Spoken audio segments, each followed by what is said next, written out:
Alhamdulillahi Rabbil Alamin. Wassalatu wassalamu ala ashrafil anbiya'i wal mursalin Sayyidina Muhammadin sallallahu alaihi wasallam wa ala alihi wa ashabihi ajma'in. Amma ba'du ayuhan nas, ittaqullaha mastata'tum wasma'u wa ati'u la'allakum turhamun. Para muslimin rahimakumullah, mari kita lanjutkan kegiatan kita setiap pagi mengaji sebelum beraktivitas, sebelum sekolah, sebelum kuliah, sebelum belajar, sebelum bekerja, sebelum mencari nafkah, dan seterusnya. Sesudah beberapa hari kita mempelajari ayat-ayat yang penting untuk segera diketahui oleh umat sebelum memahami keseluruhan ayat-ayat Al-Quran yang terdiri dari 30 juz dan 6.000 ayat lebih. Maka kita memasuki menyelingi dengan membacakan hadis-hadis yang penting tentang amalan-amalan ibadah yang kita lakukan sehari-hari.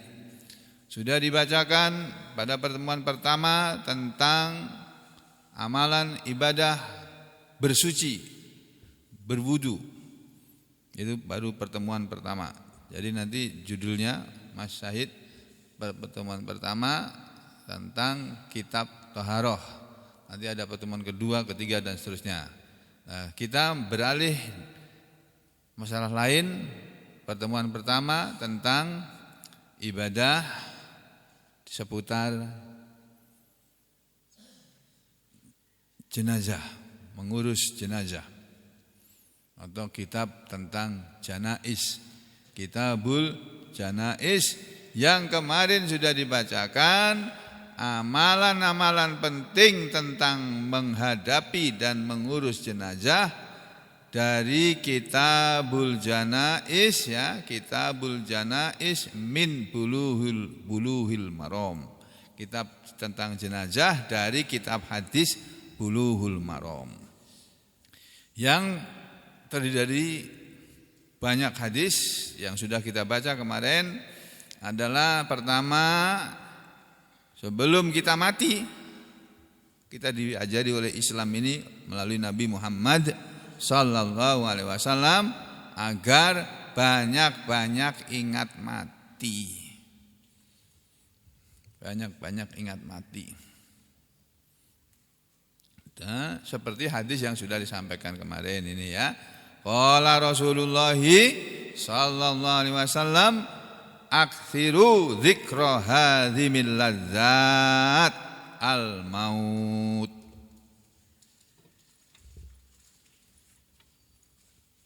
Nabi mengatakan, perbanyaklah mengingat yang melenyapkan kelezatan, yaitu kematian. Jadi kalau orang ingat mati, dia mau berlezat-lezat di dunia ini, mau enak-enakan gitu, mikir lagi dia.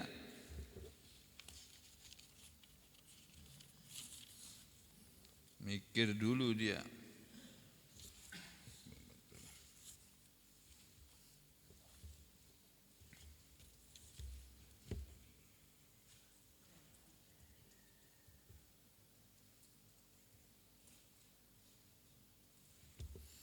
Ya, kemudian yang kedua apa? Jangan mengangan-angankan mati. Walaupun hidup susah, hidup menderita, segala pekerjaan sulit, mencari pekerjaan. Kita sulit mencari pekerjaan karena tidak ada lowongan pekerjaan untuk bangsa sendiri, malah dikasihkan ke orang asing. Atau kita susah mencari, selain mencari lapangan pekerjaan susah, mencari uang juga susah. Lalu orang pada mengambil jalan pintas, sebagian orang dengan merampok orang lain, membegal orang lain, membunuh orang lain, merebut hartanya. Kita tidak diajari seperti itu. Walaupun hidup susah, menderita, jangan mengangan-angankan mati. Kalaupun seandainya karena tidak tahan lagi, sudah kepingin mati, tidak boleh bilang ya Allah matikanlah saya, tidak boleh, tapi disuruh berdoa seperti ini. Allahumma ahyini ma kanatil hayatu khairal li wa tawaffani idza kanatil wafatu khairal li. Ini kita diajari oleh Nabi berbicara kepada Allah. Ini loh, ngomong begini. Allahumma ya Allah, ahyini, hidupkanlah aku ya Allah. Maka natil hayatu, selagi adalah hidup ini khairal li, lebih baik bagiku. Kalau hidup ini lebih baik untuk aku ya Allah, hidupkanlah aku terus sampai engkau kehendaki, sampai waktu yang engkau kehendaki.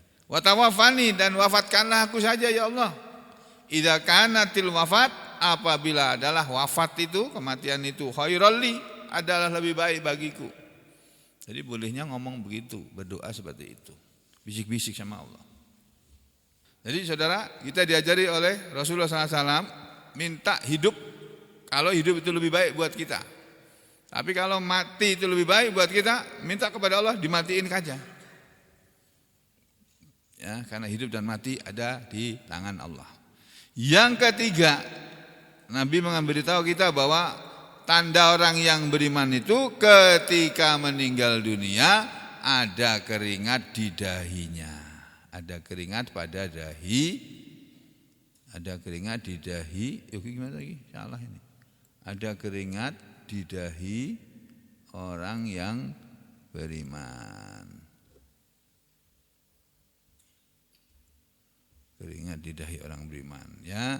Berikutnya yang keempat, hadis yang keempat sudah disampaikan. Isi hadis yang keempat mengajarkan kepada kita amalan untuk mentalkinkan, mendiktekan, menyuruh, mengajari, mengingatkan, mengucapkan kalimat tauhid la ilaha illallah, ya, mentalkinkan orang yang akan mati.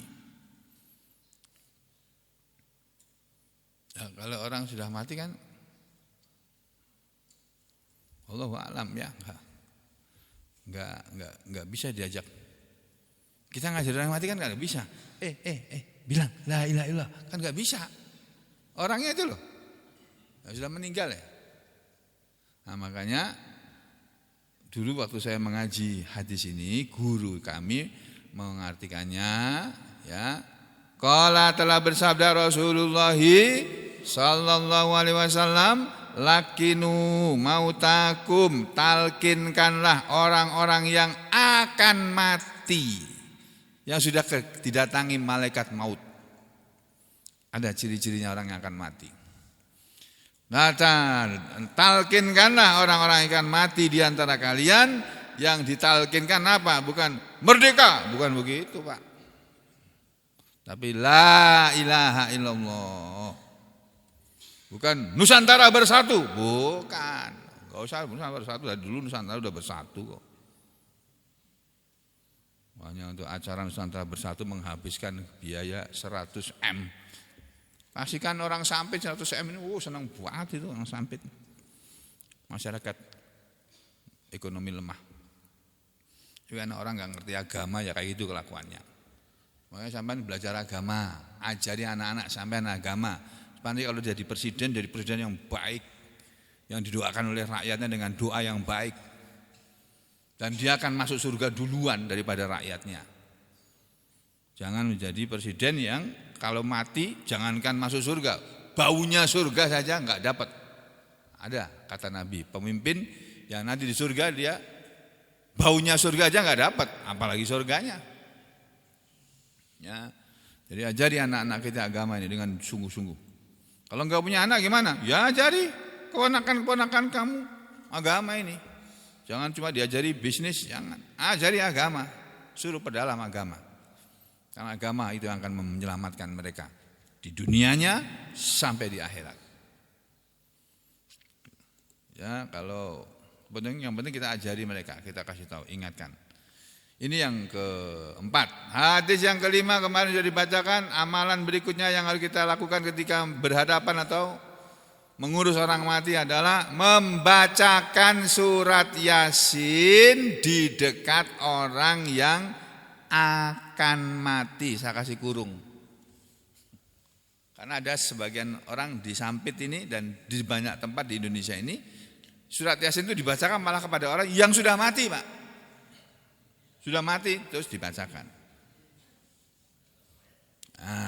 Makanya saya kasih kurung supaya yang mengamalkan sesudah mati ya wis lah, biarin aja. Membaca surat Yasin itu bagus kok. Walaupun Nabi menyuruhnya bukan begitu. Ini loh hadisnya. Wan Ma'qil bin Yasarin, dan dari sahabat Ma'qil bin Yasar radhiyallahu anhu, semoga Allah ridha kepadanya, annan nabiyya, bahwasanya Nabi sallallahu alaihi wasallam qol, Nabi pernah bersabda, Iqra'u ala mautakum, iqra'u, bacakanlah oleh kalian semua, ala, kepada mautakum, orang yang akan mati di antara kalian, Yasin. Bacakan surat Yasin. Nah, sebagian dari muslimin saudara kita mengamalkannya mungkin karena enggak sempat membacakan waktu dia belum mati, masih hidup. Sudah terlanjur mati ya sudah, tetap baca surat Yasin. Ya enggak apa-apa, sudah. Karena baca surat Yasin itu kan dapat pahala. Ya, tapi perintah Nabi sebetulnya ini.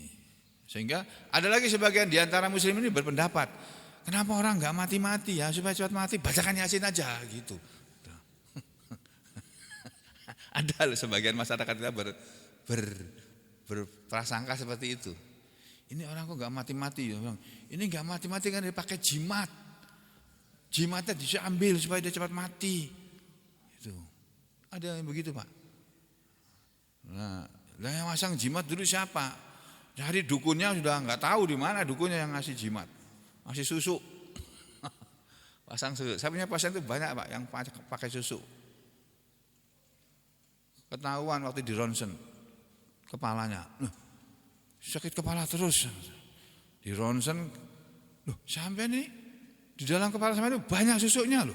Sampai pasang susu di mana? Tadinya dia mau enggak, tak paksa dia. Ini loh Pak, susuknya ini 1, 2, 3, 7 Ini. Ada di sini. Nah, 7 ini. Iya, Dok. Lah yang masang di mana? Orang Banjar sana. Wah, astagfirullah. Lalu dia mengaku. Sampai pergi ke tempat orang sana, suruh cabut dia. Dokter enggak bisa nyabut itu, Pak. Saya suruh gitu saja. Enggak tahu benernya wallahu alam, saya enggak pernah lihat orang masang susuk ya. Kalau perempuan biasanya dimasangnya tempatnya lain, Pak, bukan di wajah, Pak. Enggak usah disebutkan di sini ya. Ya, sudah. Berikutnya, Pak, yang nomor 6. Memejamkan mata orang yang mati dan mendoakannya dengan doa tersebut di bawah ini. Saya enggak menerjemahkan dari sini, sudah ngaji kok. Ya, kalau kepingin tahu ya nanti diulang lagi sendiri. Ya, hadis yang ke-6 itu hadis dari Ummu Salamah, Ummi Salamah radhiyallahu anha. Qalat, Ummu Salamah berkata, dakhala Rasulullah sallallahu alaihi wasallam, telah masuk Rasulullah sallallahu alaihi wasallam ala Abi Salamah, ke tempat Abu Salamah radhiyallahu anhu, semoga Allah ridho kepada Abu Salamah, wa qad suqqa basaruhu.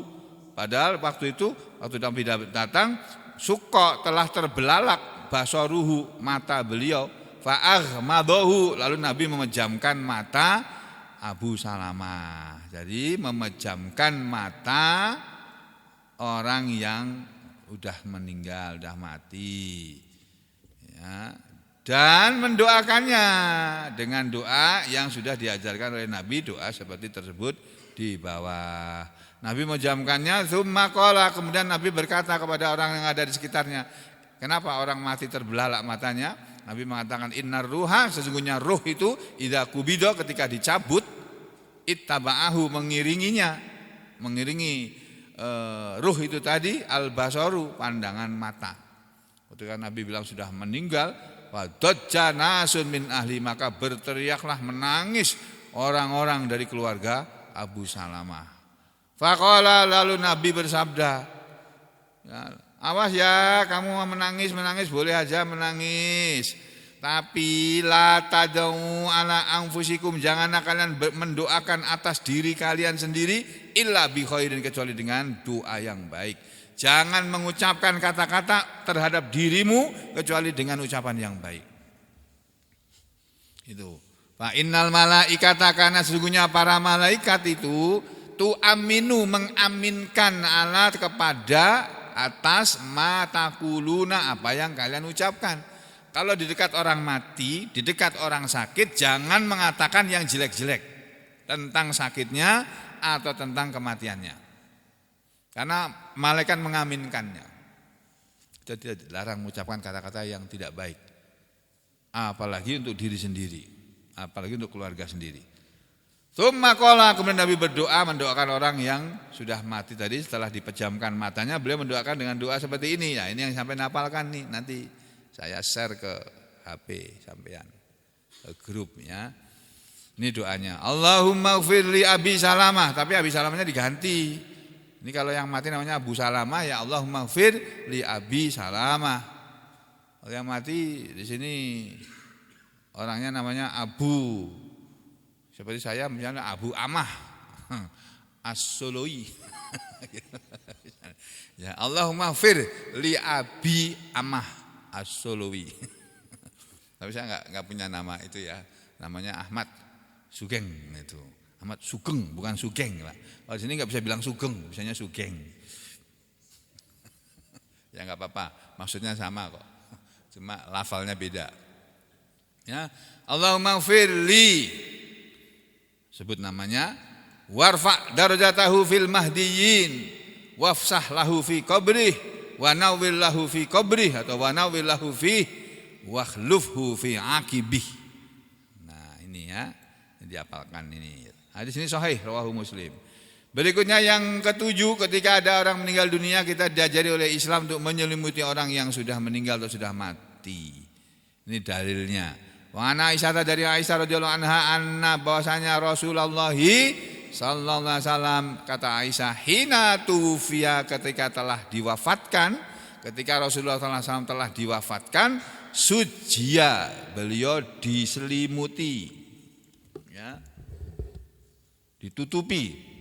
Itu sujia dari kata itu kan, sujia kan fi'il madhi majhul, fi'il madhi maklumnya saja, atau dari kata saja, awalnya saja, kemudian menjadi sajja, fa'ala, wajahnya berubah dari fa'ala, gitu kan?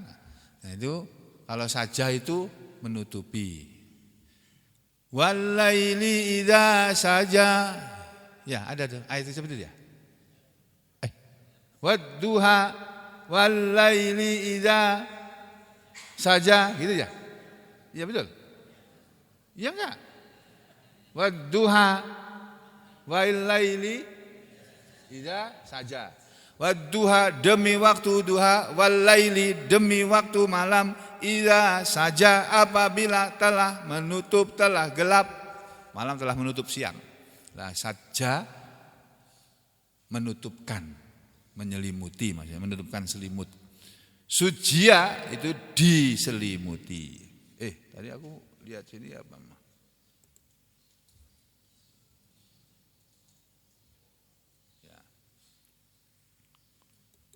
Jadi ditutupi Nabi biburdin, dengan selimut, hibaroh, dengan sebuah selimut, namanya selimut hibaroh. Itu. Jadi orang mati itu diselimuti, Pak, jangan dibiarkan terbuka. Nah, makanya di rumah sakit itu kalau orang sudah meninggal, tutupin selimut. Waktu digiring itu ditutupin. Berikutnya, ketika ada orang meninggal dunia, kita diajari oleh Nabi untuk mencium orang yang mati. Kalau orang itu adalah orang yang kita sayangi, orang yang kita hormati, yang kita cintai, dicium. Nah, ini aku enggak sempat mencium istriku waktu meninggal tuh, gitu loh. Apa namanya? Astagfirullah, kena kecewa aku loh. Ya kecewa, tapi ya sudah, Allah takdirkan begitu. Ini dalilnya mencium orang mati nih, ada hadisnya. Wa anha, dan dari Aisyah, anna Abu Bakrin, bahwa Abu Bakar bapaknya Aisyah, Abu Bakar As-Siddiq radhiyallahu an, qabbala, telah mencium an-nabiyya, Nabi sallallahu alaihi wasallam, ba'da mautihi, sesudah matinya. Sesudah Nabi wafat, meninggal, mati. Mati kan sama dengan wafat kan?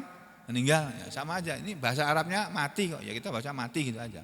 Ah, masa orang kok mati kayak ayam aja? Meninggal itu. Ya wes, kamu bilang meninggal juga boleh. Wafat juga boleh. Ya, yang penting maksudnya kan sama. Jadi Abu Bakar itu mencium Nabi ketika Nabi sudah wafat. Karena Abu Bakar sayang sama Nabi. Demikian juga Nabi sayang sekali sama Abu Bakar. Ya, jadi Nabi dan Abu Bakar saling menyayangi. Ini hadis sahih riwayat Bukhari.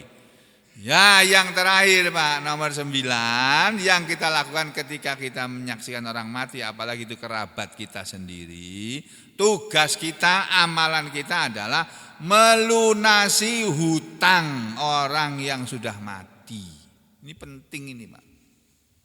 Makanya dalam kitab hadis dimuat. Banyak kitab hadis, bukan hanya Bulughul Maram Pak, di kitab hadis Sahih Bukhari dan lain-lain itu banyak. Semuanya meriwayatkan kitab-kitab itu tentang pentingnya melunasi hutang orang yang sudah mati. Makanya kita jangan punya hutang kalau bisa, jangan suka hutang gitu loh. Kecuali terpaksa. Hutang yang dibolehkan itu hanya untuk apa? Untuk makan. Boleh hutang sampean. Kalau nggak bisa makan. Tapi untuk bangun rumah nggak boleh. Nggak boleh. Untuk beli televisi apalagi? Boleh. Hutang itu hanya boleh untuk orang yang nggak bisa makan kalau nggak hutang. Nah, kalau saudara tahu ada temannya, ada sahabatnya, ini tetangganya nggak bisa makan sampai hutang, sampean berdosa. Tuh. Kita semua berdosa ini kalau di RT-nya Pak Edi ini, terutama jamaah kita ini, yang tanggung jawab kita ini makan sedikit makin enak kok. Ya, ini cuma segini aja tanggungan kita ini. Jadi kalau ada di antara kita ini nggak bisa makan atau makannya harus hutang, itu harus kita kasih makan itu. Makanya itu ada infak untuk doa infak, masih jalan nggak Pak? Masih berjalan kan? Tuh. Terus lagi apa? Ini dalilnya ini loh. Wa Nabi Hurairah, dan dari Abu Hurairah radhiyallahu an, semoga Allah ridha kepadanya, anin Nabi, dari Nabi sallallahu alaihi wasallam, qala, Nabi bersabda, ini kenapa penting hutang untuk dilunasi. Nabi bilang begini, nafsul mu'mini mu'allaqatun bidainihi hatta yuqdha'an. Itu nafsul mu'mini, jiwa orang yang beriman, diri orang yang beriman, mu'allaqatun, tergantung bidainihi, dengan hutangnya. Orang beriman itu, maksudnya orang beriman itu tidak bisa masuk surga. Di alam kubur tersiksa dia kalau hutangnya tidak dilunasi. Itulah sebabnya kalau ada orang meninggal dunia, biasanya keluarganya mengumumkan di tempat kuburan itu, atau waktu masih di rumah sebagiannya itu. Kalau ada di antara hadirin semuanya yang ada urusan utang piutang dengan almarhum atau almarhumah, silakan menghubungi kami, keluarganya, untuk diselesaikan. Nanti mungkin akan banyak, oh ya dia utang sama saya 1 juta, padahal enggak utang misalnya gitu. Dia utang sama saya 1 juta, oh sama saya 2 juta, sama saya 5 juta. Oh pada banyak orang nagih. Mungkin akan itu. Nah, tanya mana buktinya. Buktinya bahwa dia hutang mana? Harus ada bukti. Itulah sebabnya Bapak Ibu saudara sekalian, di dalam Al-Qur'an ya, ayat yang paling panjang bunyinya itu ayat tentang hutang. Nih. Itu ayat yang terpanjang dalam Al-Qur'an. Itu dalam surat Al-Baqarah ayat 282 ya. Nah, ini loh. Ayatnya segini nih. Kalau di Al-Qur'an itu 1 lembar itu, Pak. Ini Islam mengajarkan kepada kita ini. A'udzubillahi minasyaitonirrajim. Ya ayyuhalladzina amanu idza tadayantum bidainin ila ajalin musamman faktubuhu wal yaktub bainakum katibum bil adl. Faktubuhu wal yaktub bainakum katibum bil adl wala ya'ba katibun ay yaktuba kama 'allamahullahu falyaktub wal yumlilil ladzi 'alaihil haqqu wal yattaqillaha rabbah wala yabkhas minhu syai'a. فإن كان الذي عليه الحق سفيها أو ضعيفا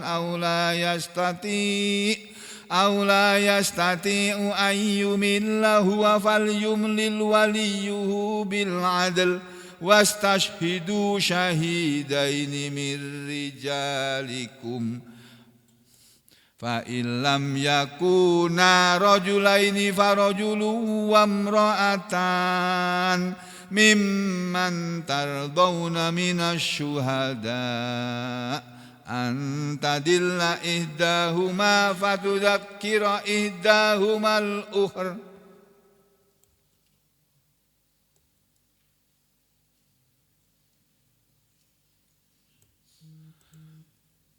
Antadilla ihdahuma fatudzakkira ihdahumal ukhra wala ya'bash syuhada idza ma du'u wala tas'amu an taktubuhu saghiran aw kabira ila ajalihi Dzalikum aqsatu indallahi wa aqwamu lisyahadah wa adna alla tartabu. Sampai sini berhenti. Illa an takuna tijaratan hadiratan tudirunaha bainakum Falaisa alaikum junahun an la taktubuha wa ashhidu idza tabayatum wa la yudarra katibun wa la shahid wa in taf'alu fa innahu fusuqum bikum wattaqullaha wa yu'allimukumullahu wallahu bikulli syai'in alim. Kita perhatikan ini sebentar ya. Ya ayyuhalladzina amanu wahai orang-orang yang beriman, idza tadayantum apabila kalian saling berhutang, tadayantum hutang melakukan hutang piutang, berhutang piutang. Apabila kalian berhutang piutang, yang berhutang, yang minjam uang namanya orang yang berhutang. Yang dihutangi namanya piutang, si piutang. Ya, begitu ya? Iya apa enggak? Apabila kalian berhutang piutang bidainin dengan sebuah hutang, dengan suatu hutang ila ajalin sampai satu masa musamman yang telah ditentukan, faktubuhu maka tulislah oleh kalian hai orang-orang yang beriman hutang itu. Tulis, kalau kita berhutang ditulis. Kalau sampai dipinjam uang ditulis. Bismillahirrahmanirrahim. Telah berhutang kepada saya. Saya itu dalam kurung sebut namanya. Saudara sebut namanya. Uang atau apalah sebesar berapa rupiah, tulis dengan apa namanya ya, jaminan apa atau dengan janji akan dilunasi pada bulan apa, misalnya begitu, tulis di situ. Nah ini, maka tulis dia terus wal yaktub bainakum katibum bil adl, dan hendaknya menulis di antara kalian seorang penulis dengan adil. Katib itu arti orang yang menulis. Si penulis tadi yang punya duit atau orang lain sekretarisnya. Si katib, si penulis, si sekretaris tadi supaya menulis hutangnya tadi di antara kalian orang beriman dengan adil, dengan benar. Kalau hutangnya 1 juta tulis 1 juta. Jangan hutangnya 1 juta tulis 1.500.000, jangan begitu, namanya enggak adil. Terus wala ya'ba katibun ayyaktuba kama 'allamahullah. Dan janganlah bosan, janganlah enggan seorang penulis, seorang sekretaris ayyaktuba untuk menulis kama 'allamahullah, sebagaimana Allah telah mengajari dia menulis. Falyaktub, maka hendaknya si penulis, si sekretaris tadi menulis, wal yumlil, dan hendaknya mendiktikan, alladzi alaihil haqqu, orang yang mempunyai hak. Orang yang mempunyai harta, mempunyai uang itu yang mendiktekan kepada si sekretaris, ya. Wal yattaqillah, dan hendaknya bertakwalah kepada Allah, Rabbahu Tuhannya, dan hendaknya si pendikte dan si penulis tadi bertakwa kepada Allah. Wala yabkhas minhu syai'a, dan janganlah mengurangi dari hutang itu sedikit pun. Tulis apa adanya. Persis, nominalnya harus persis. Fa in kana alladzi 'alaihil haqqu safihan aw dhaifan, maka jika adalah orang yang mempunyai uang itu tadi, si piutang itu adalah orang yang bodoh, tidak bisa menulis, aw dhaifan, atau orang yang lemah akalnya karena masih kecil atau masih orangnya sudah tua renta, sudah pikun. Itu jangan diakali. Mumpung dia pikun, gue pinjami uangnya. Iya, kamu boleh aja begitu, menipu orang pikun, menipu anak kecil. Tapi Allah melihat, nanti akan gak bisa masuk surga kamu gara-gara cuma menipu anak kecil atau orang pikun. Ya.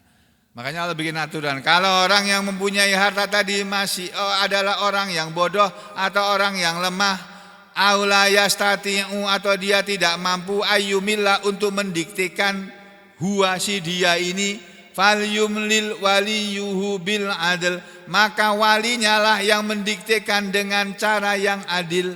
Diktekan dia utang hari ini 1 juta atau 1 miliar gitu. Wastashhidu syahidaini mir rijalikum, dan hendaknya mempersaksikan 2 orang saksi dari laki-laki di antara kalian. Utang piutang ada saksinya, 2 orang lagi saksinya. Wah, kok ruwet banget ya. Nah, aturan Allah begitu kok. 1 juta harus ada saksi. Minta tolong ya, kamu jadi saksi ya, bahwa dia pinjam uang kepada saya hari ini. Harus disaksikan tuh Pak. Terus fa'il lam yakuna rajulain, maka jika tidak ada 2 orang laki-laki menjadi saksi, farajulun, maka boleh diganti seorang laki-laki, wamro'atani, dan 2 orang perempuan. Kalau saksinya cuma dapat 1 orang laki-laki, cari lagi 2 orang perempuan. Waduh, ini kurang saksinya, harus 2 orang saksi laki-laki. Kalau saksi laki-laki nggak ada 1, cari 2 orang perempuan sebagai ganti saksi 1 laki-laki. Dan saksi itu mimman tardauna, dari orang yang kalian sukai, kalian ridhoi. Orang yang disaksi ada orang kalian ridhoi, kalian percayai. Minas syuhada, dari para saksi-saksi tadi. Antadillah, kenapa harus ada saksi? Antadillah ihdahuma, kenapa pula saksinya harus 2 orang? Karena agar supaya ya tidak lalai, tidak hilang ihdahuma, tidak hilang atau tidak lupa ihdahuma, salah satu dari kedua saksi tadi, supaya kalau lupa salah satu dari 2 saksi tadi, fatudzakira, maka akan mengingatkanlah ihdahuma, salah satu dari 2 saksi itu, al-ukhra, kepada orang yang lain. Wala ya'basyuhada, dan janganlah enggan para saksi-saksi itu idza madu'u, ketika dia diseru, diajak untuk bersaksi, Ya, jadi kalau kita diminta untuk bersaksi jangan menolak. Pak, tolonglah sampai jadi saksi nikah kah, saksi jual beli kah, saksi akad jual beli, akad nikah, atau saksi akad utang piutang. Sama tidak boleh enggan. Enggak mau, enggak boleh. Allah bilang wala ya'ba. Jangan enggan, jangan tidak mau. Syuhada'u, para saksi-saksi itu idza madu'u, ketika diseru, diajak untuk bersaksi.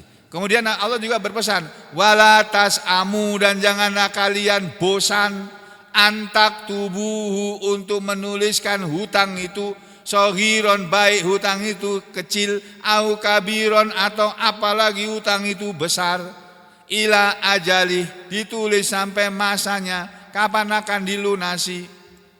Dzalikum aqsatu indallah, itu semua adalah lebih adil di hadapan Allah. Wa aqwamu lisyahadah, dan persaksian dengan dua orang itu lebih lurus untuk persaksian. Wa adna, dan lebih mendekati, Allah tartabu, agar tidak ragu-ragu, kalian tidak ragu-ragu. Dulu utangnya kamu berapa ya? 1 juta apa 3 juta ya? Lupa aku. Nah, saksinya dipanggil. Sini. Dulu kamu jadi saksi kan? Dulu dia utangnya berapa? Iya betul 1 juta. Enggak, 3 juta. 1 juta. Ya sudah, akhirnya enggak jadi lupa. Ada utang yang tidak perlu ditulis. Apa itu?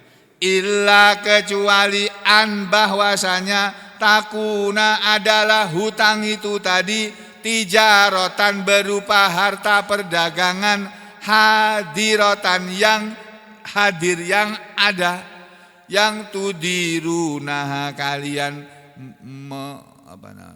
berkeliling padanya, kalian melaziminya, bainakum, diantara kalian.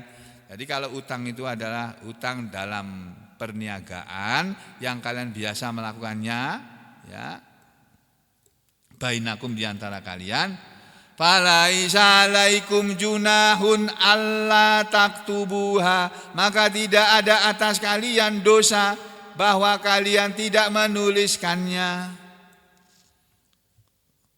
Ya, pinjam dulu ya, ini pinjam dulu utang, saya pinjam dulu uang ini untuk mengangsuli, menyusui, apa namanya?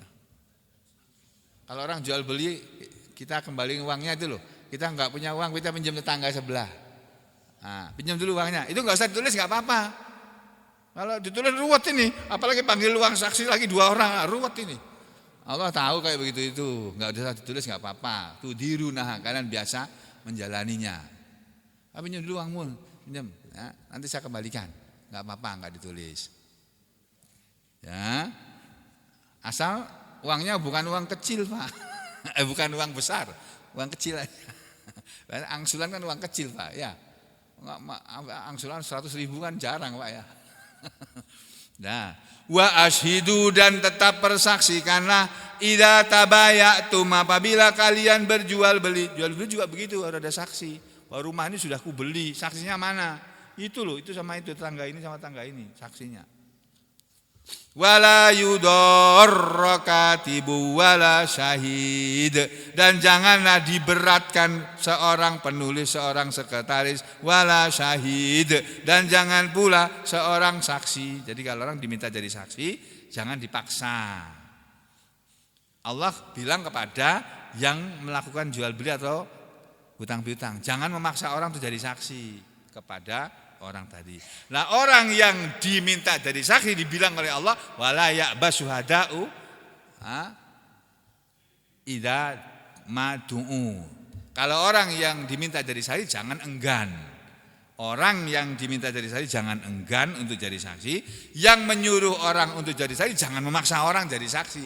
Adil ini Allah ini. Masya Allah. Itulah aturan Allah, Pak. Ya. Wa in taf'alu, dan jika kalian telah memperbuat seperti aturan tersebut di atas, kalau kalian memperbuat aturan ini tadi, memadoroti orang menjadi saksi atau menjadi penulis, fa innahu fusukum bikum, maka sesungguhnya dia itu perbuatan fasik pada kalian. wattaqullah, dan bertakwalah kalian semua kepada Allah dalam soal hutang piutang ini. Ya, wa yu'allimukumullah, dan Allah telah mengajari kalian. Wallahu bikulli syai'in alim, dan Allah itu kepada segala sesuatu maha mengetahui. Loh, ini lupa. Ayat paling panjang dalam Al-Quran itu tentang hutang. Makanya Nabi mengasih tahu pada kita, jangan suka hutang, jangan suka hutang, jangan suka hutang. Kenapa?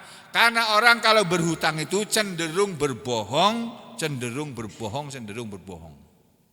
Jadi kita ngasih hutang, dia juga sama orangnya. Makanya saya kadang-kadang dimintai orang hutang itu, saya bukan medit, bukan. Saya kasihan, nanti kalau dia nggak bisa bayar, dia sendiri yang celaka. Satu, yang kedua, mungkin orang ini mendidik dia jangan menjadi orang yang suka utang. Itu aja. Kali kalau orangnya nggak mampu, malah saya bilang saya nggak bisa minjemin uang segitu, malah ini saya kasih uang aja, udah, nggak usah dibayar, ini untuk kamu. Begitu sudah. Tapi nggak sesuai yang kamu minta. Kamu minta 1 miliar, aku punya 10.000, mau kasih 10.000 nih. Atau 100.000 nih, 100.000 kasih. Pinjam duit 1 miliar sama aku. Aku aja uang 1 miliar nggak punya kok. Oh iya sih Pak, dokter nggak punya Pak, nggak percaya, bongkaran itu bank saya, rekening di bank, buka semuanya, di total lu nggak ada 1 M. Nggak percaya orang sama saya. Berapa? Udah, untuk naik pesawat terus tiap minggu. Tuh Lina tuh mah, orangnya masih hidup tuh, mana Lina? Oh gaib ya, karena bapaknya hadir, ibunya di rumah ya. Itu kerjasama yang baik itu. Ya, gantian ngaji itu.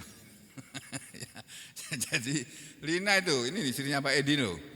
Bapak ini kalau uang untuk tiket itu dikumpulkan tuh udah bisa bikin rumah yang seharga 1 M tuh. Iya betul ini. Itu sampai pernah tumpuk tiket, zaman tiket masih pakai kertas dulu Pak. Tumpuk itu 1 tas gede itu Pak. Lalu setiap bulan terbang naik pesawat. Sekarang ini 2 minggu sekali. Kadang-kadang seminggu sekali Pak. PP lagi Pak. Kenapa? Saya menikmati itu, hidup seperti itu, menikmati saya. Saya cari uang susah-susah, saya lebih banyak untuk orang lain daripada untuk diri saya. Saya cuma untuk naik pesawat pulang pergi, beli bensin, isi pulsa, isi Gojek. Gojek itu juga saya. Gope bukan Gojek, Gope itu isi. Ya itu aja. Yang lainnya kasihkan orang semua itu. Ya orang itu maksudnya saudara, istri kan nggak ada di sini kan? Nah, nanti saya punya istri tempat lain misalnya gitu. Nah, karena ada yang ngusulkan sama saya Pak Sugeng, kenapa nggak nikah? Anak saya itu loh susah nyarikan yang mau sama. Ya sampai ini kok kurang akal. Sampai menikahi sama orang di samping sana, menikah di samping, gak usah dibawa ke Solo. Dia nggak tahu nih anak sampean. Kok pinter-pinternya kamu ngajari aku kayak gitu. Gak usah dibawa ke tempatnya Zidan. Nanti Zidan protes, dia nggak mau. Ya kamu menikah saja sama orang sampai, taruh di samping saja. Kalau ke Solo jangan dibawa biar dia nggak tahu. Ngajari gitu Pak. Itu ustadz itu Pak. Itu. Ya Allah. Ya saya pikir-pikir ya bisa juga ya gitu ya. Udah sampai sini aja dulu lah ya. Kita lanjutkan besok pagi insya Allah. Ini saudara, saya kepingin berpesan ini. Ini tadi baru dari Bulughul Maram Pak. Besok pagi insya Allah kita sampaikan dari kitab yang lain ini Pak. Nih dari kitab Nailul Autor. Ya, ada. Kalau Bulughul Maram itu singkat ringkas. Nailul Autor dijabarkan lagi Pak. 1 bab hadis dijabarkan. Ya, nanti kita sambung besok pagi insya Allah. Mudah-mudahan Allah selalu memberi kepada kita semuanya ya kesabaran untuk tetap menuntut ilmu, diberi oleh Allah kita semua kesehatan dan kekuatan untuk bisa beribadah kepada Allah, diberi oleh Allah kita semua keikhlasan dalam setiap amal-amal kita. Semoga Allah selalu memberi kepada kita rezeki yang luas dan barokah yang banyak dan barokah yang luas dan barokah kepada kita semuanya. Diberi oleh Allah kita semuanya istiqomah dan husnul khatimah. Amin ya rabbal alamin. Wa aqulu qouli hada astaghfirullah li wa lakum. Allahumma taqabbal minna innaka antas samiul alim. wa tub alaina innaka antat tawwabur rahim. Wa sallallahu ala Muhammadin wa ala ali Muhammad walhamdulillahi rabbil alamin.